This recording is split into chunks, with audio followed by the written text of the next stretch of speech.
Welcome to our latest Wandering Walks of Wonder adventure. Today we're headed to Oklahoma City to visit the Oklahoma History Center.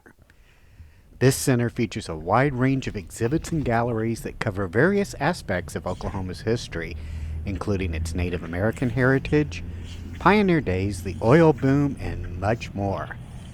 As we go throughout the museum, we'll see a wide, diverse history that includes displays, artifacts, photographs, multimedia presentations, and much more. Our visit today begins inside Devon Great Hall. As we look up, we'll see a replica of Wiley Post airplane, the Winnie Mae. This building is not only iconic to the building, but it serves as a great example of how Oklahomans have contributed to world history. Post, who grew up in Oklahoma, was the first person to fly solo around the world. He also designed and used the first pressurized flying suit, which was a precursor to astronauts' spacesuits.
We'll now enter the One OK Gallery, which is an exhibition that showcases the rich cultural heritage and history of the Native American tribes associated with Oklahoma.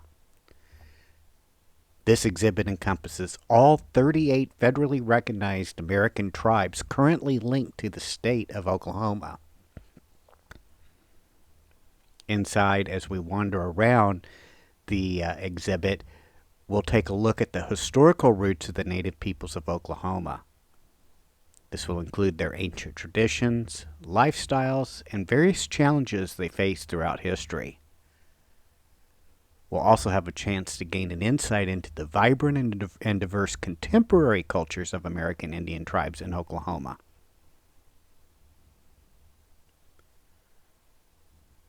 As we go through, we'll take a look at some of the tools, clothing, pottery, and other objects of cultural significance.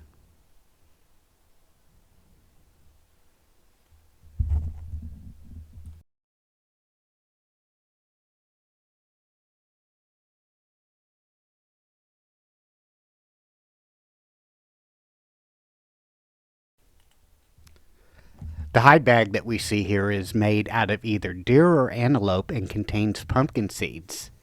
But how do we know they're pumpkin seeds? The size of these seeds correspond to current day pumpkins and they're larger than other squash seeds. Corn, pumpkin, and beans were common crops planted by the Wichita tribe indigenous to Oklahoma. Gardens were carefully cultivated and seeds were dried and stored to prepare for the next growing season. Pumpkin flesh was cut into long strips and sun-dried before being woven into mats which could be folded and stored for later use. Pumpkin mats were often traded to the Comanches or Kiowa for dried buffalo meat. Dried corn and pumpkin were used in meat soups or boiled for side dishes. Preserved foods were stored in buffalo hide bags and underground cache pits until they were needed, whether it was later in the year or when the harvest was poor and food was scarce.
Since 1988, the Cherokee Nation Fire Dancers and Forest Firefighter Organization has provided a valuable service in the suppression of wildfires nationwide.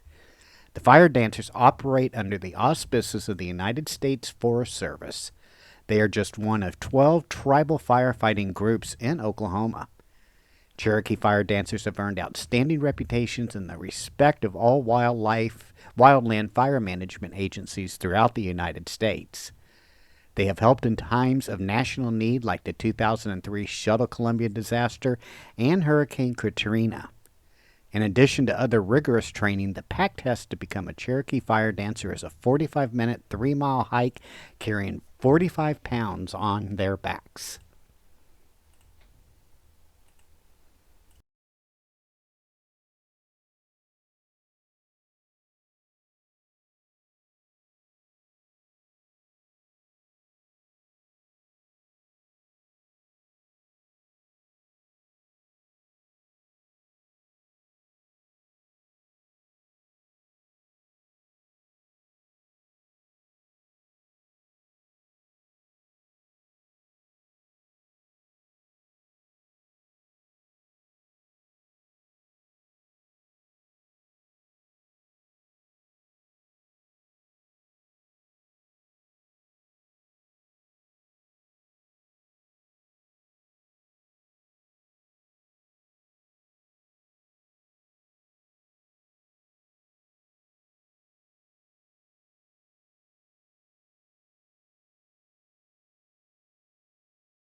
The printed certificate you see here is called a commission or a parole, which is the French word for promise. A parole guaranteed universal peace and friendship between the recipient and other persons represented by the signatures.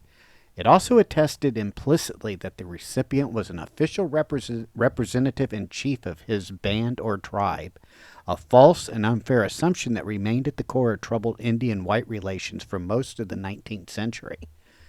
The three-piece medals here that we see represent two of the five types of medals carried by the Lewis and Clark expedition in 1803-1804 as they traveled up the Missouri River. The two large medals represent the largest size carried on the trip.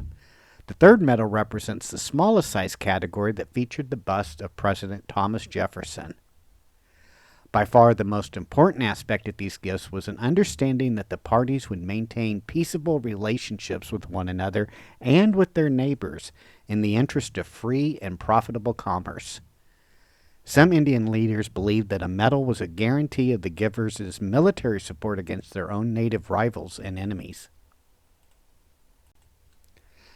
Stickball sticks and balls have been made by Chickasaw men for as long as the game has been played. Two kinds of games are played today by Chickasaw people. One is a social game played by men and women around a single pole. Women can use their hands during the game while men use the sticks. The sticks are made from hickory, pecan, or ash wood and have a cup, shoulder, and handle. The other is the east-west game played only by men with two goalposts. These stickball sticks were brought to Oklahoma from Mississippi in 1832. Turtle shell shakers, like the ones that we've seen throughout the exhibit, have been worn by Chickasaw women for as long as Chickasaw people can remember. The turtle shells, filled with pebbles, provide the rhythmic accompaniment to Chickasaw stomp dancing and social songs. Today, some Chickasaw women wear shakers made of condensed milk cans filled with pebbles.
We're now heading into the Gaylord Special Exhibit Gallery, which is called Launch to Landing, Oklahomans in Space. This is an exciting exhibition that highlights the significant contribution of Oklahomans to the United States air and space programs. The centerpiece of the exhibit is the Skylab 4 Apollo Command Module. This spacecraft carried the final Skylab crew into space where they lived and worked in the Skylab Orbiting Laboratory. This mission set a record for the longest time spent in space by any Apollo Command Module. The exhibit also includes personal items used by astronauts that adds a personal touch to the history of space exploration. These include flight suits worn by notable astronauts like Fred Hayes, John Harrington, and Gordon Cooper, as well as clothing worn by Shannon Lucid and other crew members of International Space Station missions.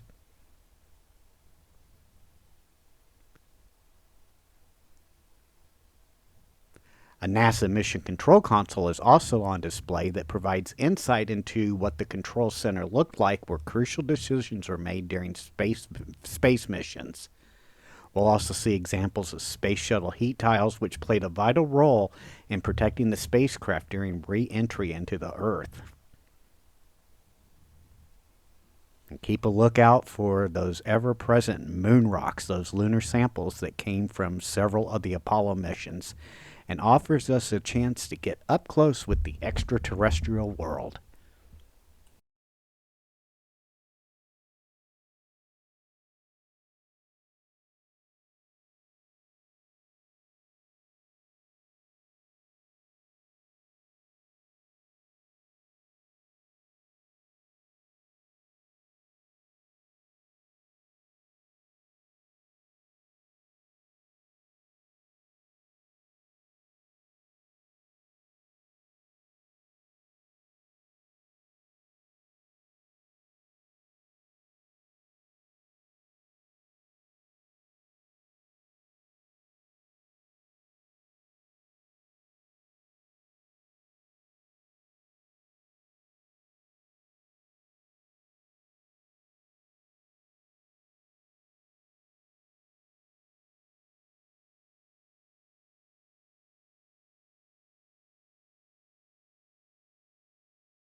The next exhibit is Crossroads of Commerce. This is a dynamic walk through Oklahoma's economic development that's divided into 5 different time periods. Each area will display the changing stage of history, the individual stories of entrepreneurs and companies that have etched their names and faces into many of the memories of Oklahomans, such as Sonic, TG&Y, and the Oklahoma Thunder. The first era we're looking at is called Conquering the Distance, which takes place from 1719 to 1906. The greatest challenges to entrepreneurs looking for opportunity on the Oklahoma frontier included distance and isolation from the capital and markets, inefficient transportation and communication, weak institutions, and the rapid migration and diversity of people moving into and through the region also provided challenges. But those businessmen who conquered distance found a way to succeed.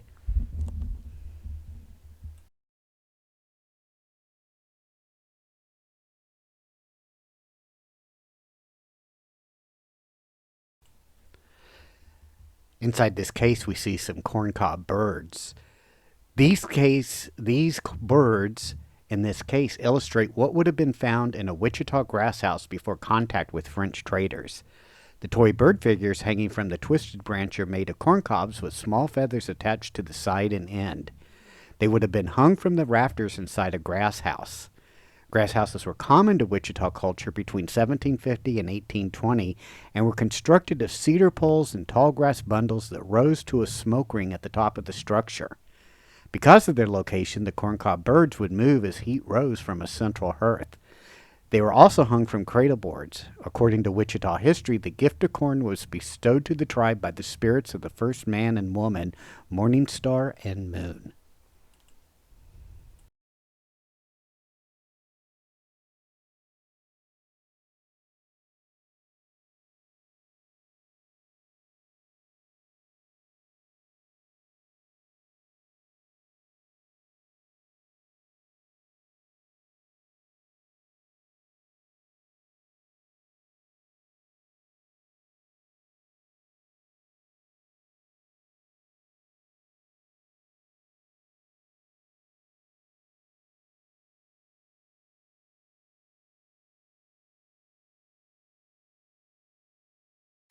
The next era is called adding value, which takes place between 1907 and 1929.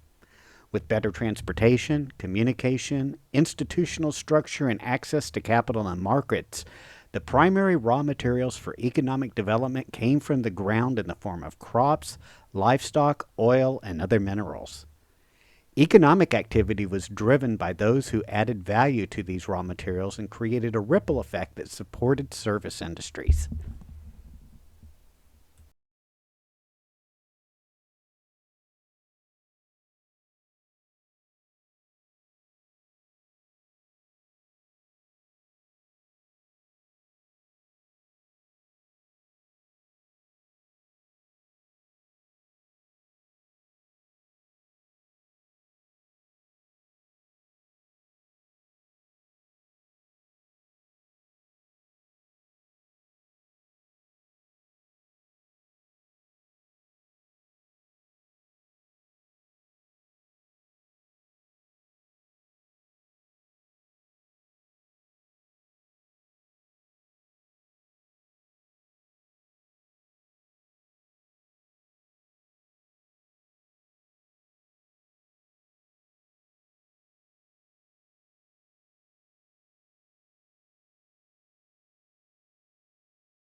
Sylvan Goldman introduced the first shopping cart in 1937 at his Humpty Dumpty supermarket chain in Oklahoma City.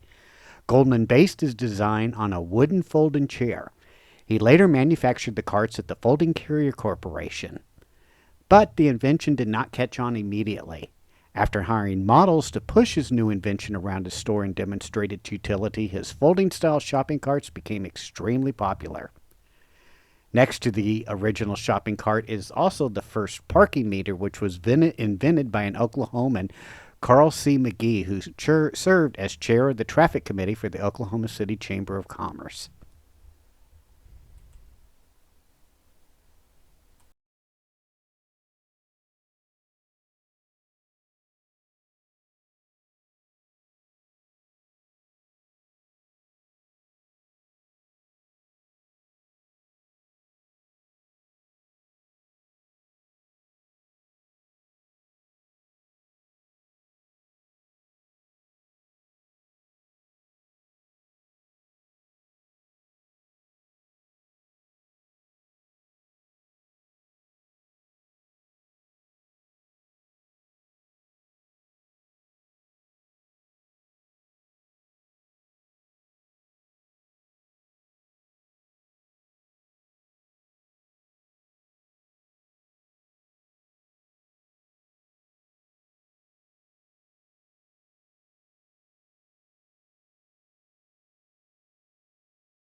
The next era we'll take a look at is from the 1930s to 1959, and it's about cultivating creativity in Oklahoma.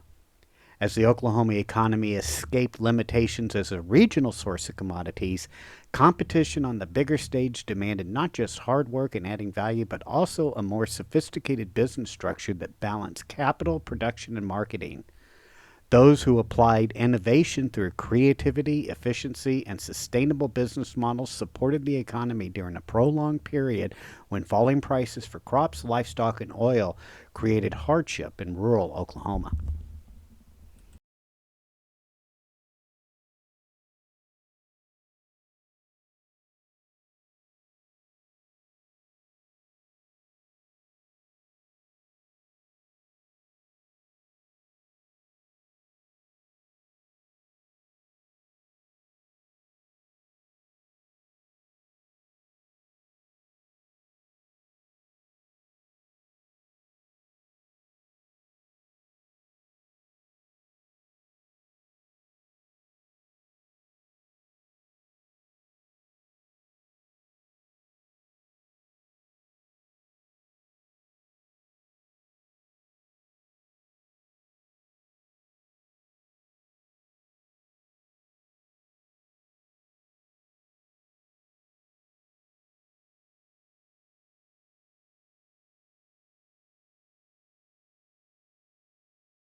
The development of highways, including Route 66 that passed through Oklahoma, presented an opportunity for businesses to draw in travelers.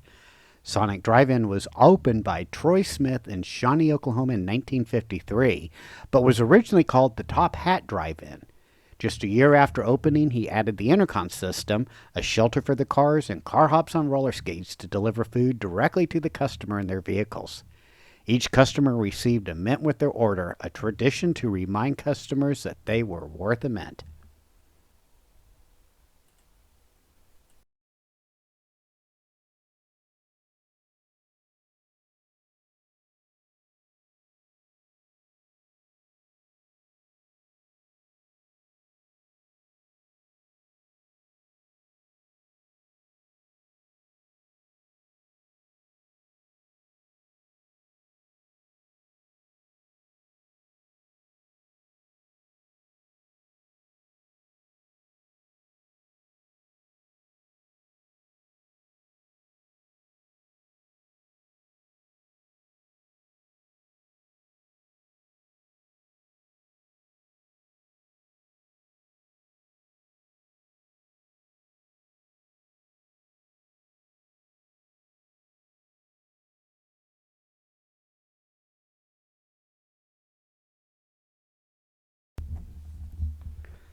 From the 1960s to the early 1980s, this was the era of chasing consumers. As the national economy shifted from industrial production to consumption, those entrepreneurs who succeeded chased customers beyond their local communities to the state, regional, national, and international markets. Whether those consumers were baby boomer families on vacation or art collectors in Santa Fe, Oklahomans found a way to reach out in creative ways.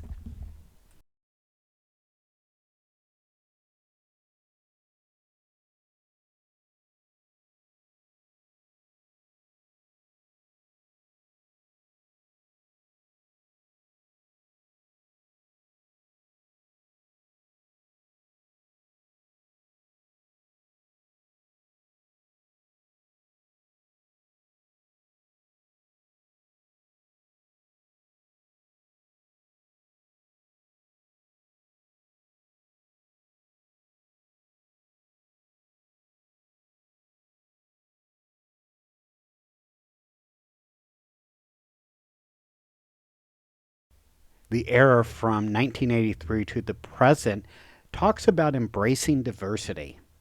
After suffering through one of the most dramatic dips in a roller coaster series of boom and bust, Oklahoma's economic recovery was boosted by newfound opportunities based on race, gender, ethnicity, homegrown culture, and public private partnership.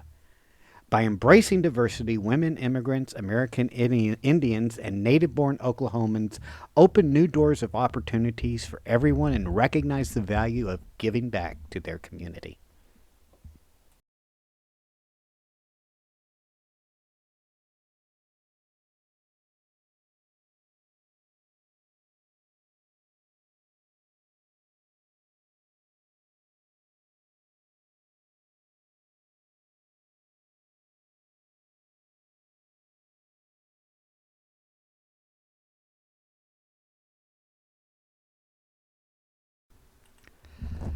Final visit that we'll have today here at the Oklahoma History Center is the Sam Noble Gallery. This gallery illustrates Oklahoma's early history, including its settlement and development as a state. As we look at some of the artifacts, images, and read about the first-hand accounts of participants, we relive the experiences of those brave souls who settled the plains of Oklahoma and turned homesteads into farms and cities. It was their survival of and adaptation to the extremes of weather, economics, and politics that enabled them to create this magnificent state. We'll take a look here at the Oklahoma Land Runs, Education, the Oklahoma Centennial Farm and Ranch Program, Urban Development, Law and Order, Pioneer Life, Cowboys, and the Oklahoma History Chest. Also, we'll see inside a replica sod house, a 1930s era house, as well as a 1950s pink kitchen.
This final exhibit is inside the Kerr McGee Gallery, and in particular, we'll take a look at the Steamboat heroin.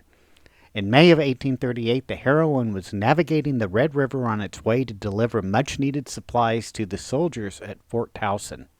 Just 20 minutes from its destination, the heroin hit a snag and quickly sank. The passengers survived, but the supplies and ship were lost. In 1999, the Oklahoma Historical Society and the Institute of Nautical Archaeology at Texas A&M University were notified that the remnants of a ship had been exposed. Combining efforts and resources, these institutions excavated the site, identified the steamboat, and conserved many pieces of the structure. Today we can take a look at what that steamboat looked like, as well as many of the artifacts that they found when they started digging up the old steamboat. The heroin consisted of two decks. The lower deck contained the mechanical and operational components, and the upper deck was the living quarters and a dining area. They've been reconstructed here to give us a view of what this colorful chapter in the history of Oklahoma looked like.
Also inside the Kerr McGee Gallery is an exhibit called Realizing the Dream. The African American experience is a unique story in Oklahoma. This exhibit highlights 12 aspects of this story. The exhibit features information about extraordinary individuals and presents artifacts that are representative of the people, places, and events for African American history in Oklahoma.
And it wouldn't be a trip to the Oklahoma City History Center to look at the history of oil and gas in Oklahoma. This next part of the exhibit focuses on the history of that industry from World War II to the present and talks a lot about the dramatic technological changes, bold innovations, and the dynamic individuals and companies who are willing to take the risk to find, produce, refine, process, transport, and distribute oil and gasoline.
I hope you've enjoyed this Wandering Walks of Wonder tour through the the Oklahoma History Center here in Oklahoma City.